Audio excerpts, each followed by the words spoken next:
Now we will pull everything together to see how repetitive chewing will rid you of obesity. When major stakeholders are involved with maximum engagement or repetitive chewing, well, let's see what happens to the mouth bolus. Well, firstly, and thanks to two major stakeholders, the mastication muscles, major stakeholder number 1, and the teeth, major stakeholder number 2. With repetitive chewing, the mouth bolus surface area increases, hence exposing more food, liberating the positively charged hydrogen ions. The mastication muscles power the chewing motion. As we know, this process is known as mastication and is the very first stage of digestion. The surface area of the mouth bolus increases from a certain number to infinity.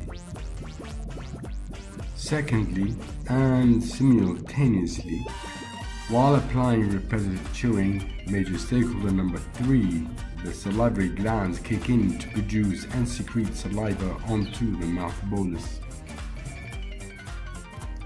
Saliva production and secretion into the oral cavity increases from a resting rate to a much greater output production. So, what is the significance of all this saliva? Let's dig a little deeper. What is the pH of saliva? Saliva has a pH of 7.4, a base that is soluble in solution, hence an alkaline substance. Saliva is packed with negatively charged hydroxyl ions.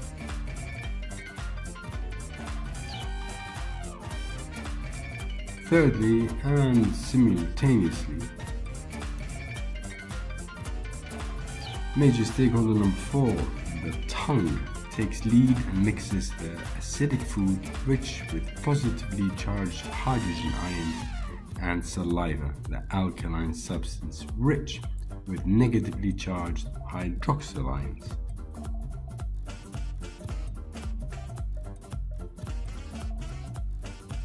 As we learned, majority of foods are acidic, represented here by the positively charged hydrogen ions. We all produce alkaline saliva, represented here by the negative hydroxyl ions. This is the clash.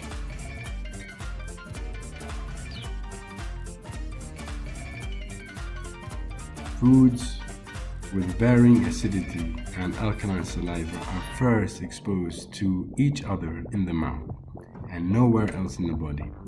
This is the clash between the positively charged hydrogen ions and the negatively charged hydroxyl ions. With repetitive chewing, we gradually neutralize the acids by using the alkaline saliva. Eventually, with the unrelenting repetitive chewing, saliva gains the upper hand. The whole mouth bolus gradually changes from an acidic state to an alkaline state. The hydroxyl ions overwhelm the hydrogen ions. With repetitive chewing, the mouth bolus starts at a certain pH, acidic, then gradually, with repetitive chewing, becomes alkaline. If you take a bite of, say, a burger, different ingredients with varying acidity, the repetitive chewing, they all eventually fall into line with the pH of saliva. So, initially the mouth bolus starts at a certain pH below 7, then gradually becomes alkaline above 7. Why is it so important to make the mouth bolus alkaline before we swallow? Well, let's look at what nature has to say. What was your first meal as a newborn? What is the first meal of any newborn? Breast milk.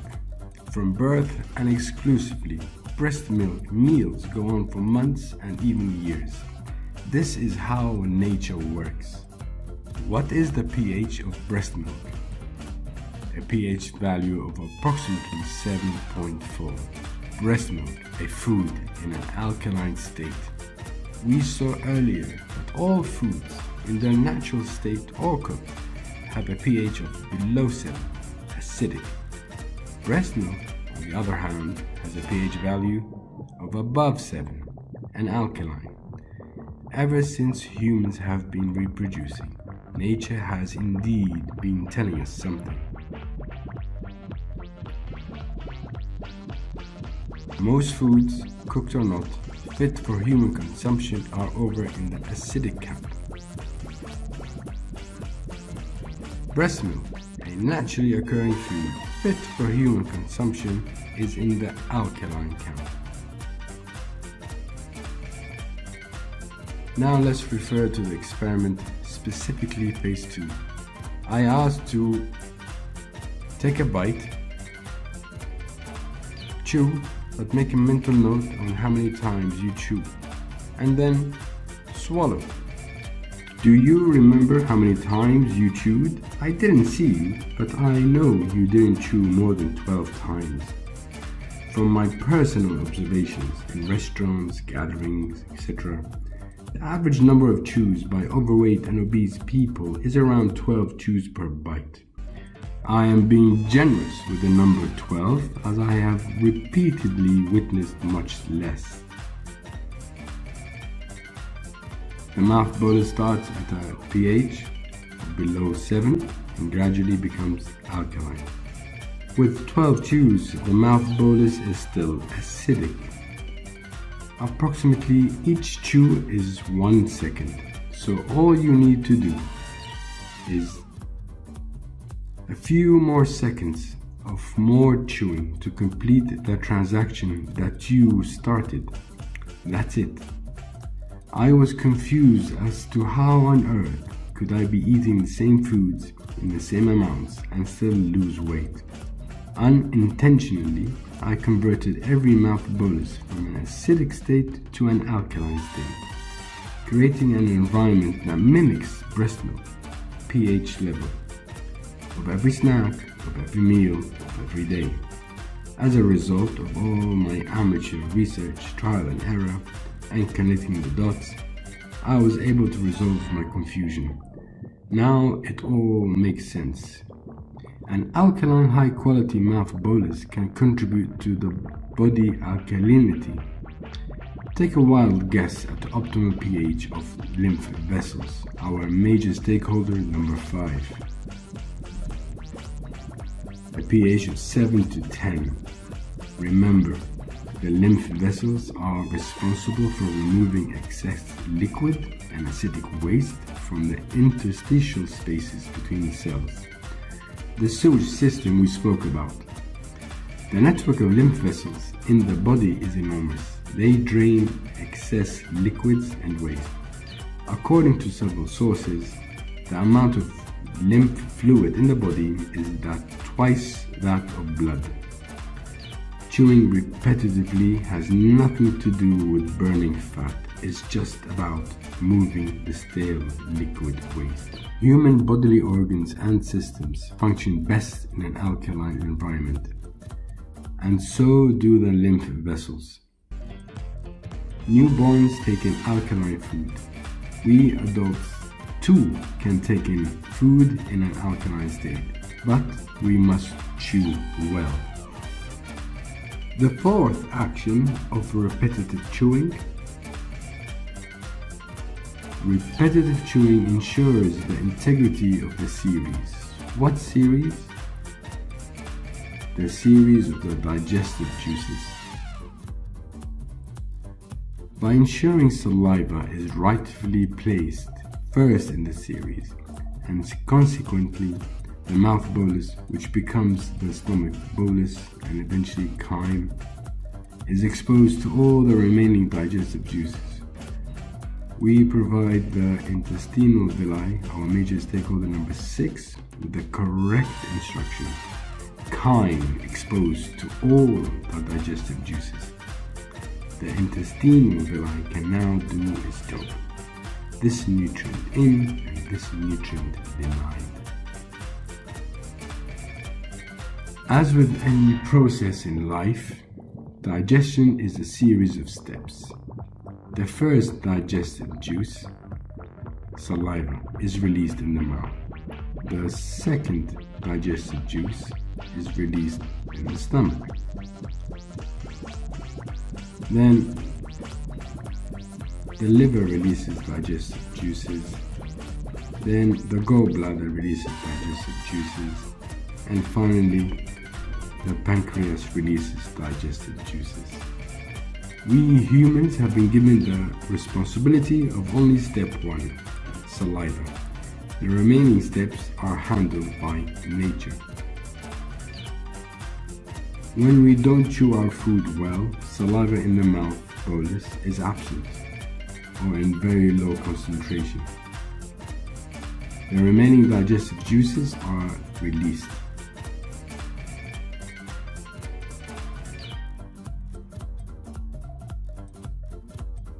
Intestinal villi receive the incorrect instruction.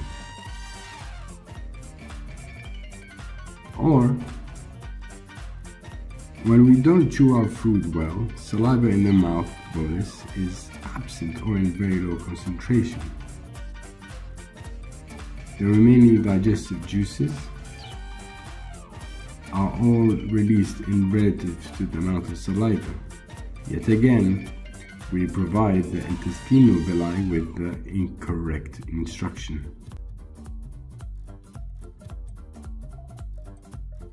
But proper chewing, swallowing only an alkaline mouth bolus, the remaining digestive juices are released in proportion to the saliva in the mouth bolus.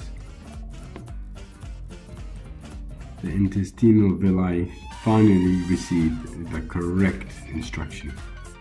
This nutrient in and this nutrient denied entry. The experiment revealed the root cause of obesity. It is not your food that causes the problem, but rather your speed, which results in cutting corners.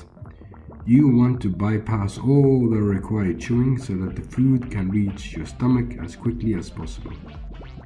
As a result, the process that the mouth bolus must undergo is simply incomplete. Why do you think I gave you 50 seconds for each of the phases in the experiment?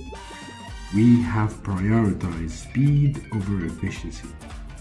You only have to look in the mirror to see the consequences. So, there we have it, the 4 actions of what happens to the mouth bolus during repetitive chewing. Are you convinced with the pH theory or the digestive juices theory? To be honest, you can't have one without the other. It's either all or nothing.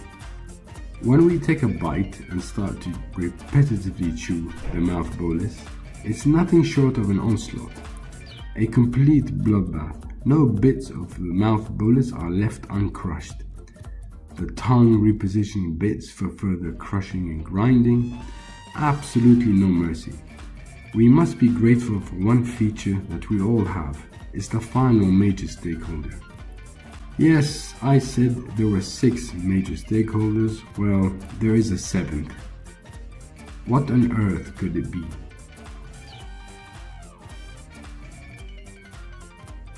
A sealed oral cavity is the 7th major stakeholder, which ensures the mouth bolus undergoing repetitive chewing remains contained within the mouth. This video is not about table manners, but chewing food must be done with a closed mouth. The major stakeholders in the mouth collectively trap, rip, crush, secrete, grind, mix with no escape. It is a complete onslaught. Keep no bits of the mouth bolus uncrushed. Show no mercy.